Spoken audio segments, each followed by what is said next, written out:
Welcome to உன்னாஸ் flavours. இன்னைக்கு நம்ம பார்க்க போகிறது ஒரு ஹெல்த்தியான டிஷ்ஷு. இது வந்து சில்லி கார்லிக் டோஃபு. யூஸ்வலாக பன்னீரில் பண்ணலாம், மஷ்ரூமில் பண்ணலாம், ப்ரான்ஸில் பண்ணலாம்.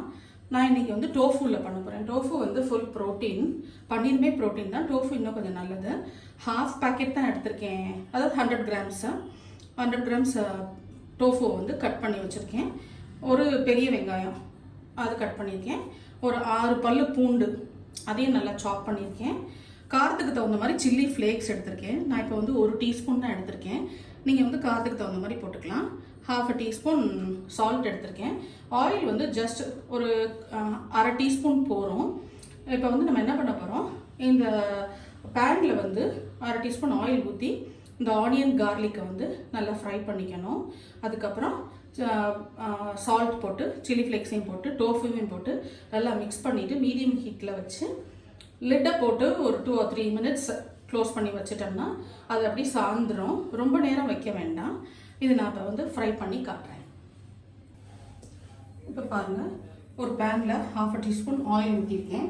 வேறு எதுவுமே தாளிக்க வேண்டாம். இதில் நீங்கள் வந்து அந்த சாப் பண்ண ஆனியன், ஒரு பெரிய வெங்காயம், ரொம்ப பெருசாக இல்லை, மீடியம் சைஸில் எடுத்துருக்கேன், அதை ஒரு 2 நிமிஷம் ஃப்ரை பண்ணுங்கள்.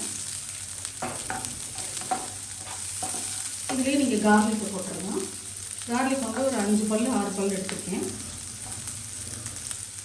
இது ஃப்ளேவர் நல்லாயிருக்கும் கார்லிக் கூட. ஒரு 2 மினிட்ஸ் ஃப்ரை பண்ணுங்க. இதுலேயே இந்த கலர் கொஞ்சம் சேஞ்ச் ஆகட்டும். பாருங்கள், இப்போ கலர் சேஞ்ச் ஆகிடுச்சு. இதில் நீங்கள் சால்ட், அப்புறம் சில்லி ஃப்ளேக்ஸ், இந்த கட் பண்ண டோஃபு,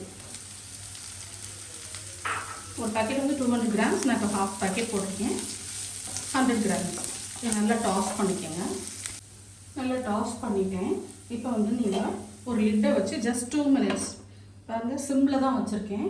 ஹை ஃப்ளேமில் வைக்க வேண்டாம், மீடியம் ஃப்ளேம்லேயும் வைக்க வேண்டாம். பன்னீர் வந்து ரொம்ப சாஃப்டாக இருக்கும், அதுக்கு லிட்டே போட வேண்டாம். இப்போ நீங்கள் பன்னீர் யூஸ் பண்ணுறதுனா, இது வந்து டோஃபுங்கிறதுனால லிட்டை போட்டு 2 மினிட்ஸ் தண்ணிக்குன்னு எதுவும் ஊற்ற வேண்டாம், அந்த வேப்பர்லேயே வெந்துடும். 2 மினிட்ஸ் கழிச்சு காட்டு. 2 மினிட்ஸ் ஆகிடுச்சு. பாருங்கள், அந்த ஒரு மாதிரி ஆயிலி அப்படி பிரிஞ்சு வர்ற மாதிரி இருக்கும். இந்த ஸ்டேஜில் ஆஃப் பண்ணிக்கலாம். இப்போ பாருங்கள், நம்மளோட சில்லி கார்லிக் டோஃபு ரெடி ஆகிடுச்சு. இது ரொம்ப சிம்பிள், ரொம்ப ஈஸி, ஹெல்த்தியானது கூட. இதை நீங்கள் ப்ரெட்டில் வச்சு வேணாலும் சாப்பிடலாம், சும்மா ஒரு ஈவினிங் ஸ்நாக்காக வேணாலும் சாப்பிடலாம். ஹெல்த்தியான டிஷ், சிம்பிளான டிஷ். எல்லோரும் இந்த இதை ட்ரை பண்ணி பார்த்துட்டு உங்கள் ஃபீட்பேக்கை சொல்லுங்கள். அடுத்த ஃப்ரைடே இன்னொரு ரெசிபியோடு உங்களை நான் சந்திக்கிறேன். தேங்க்யூ.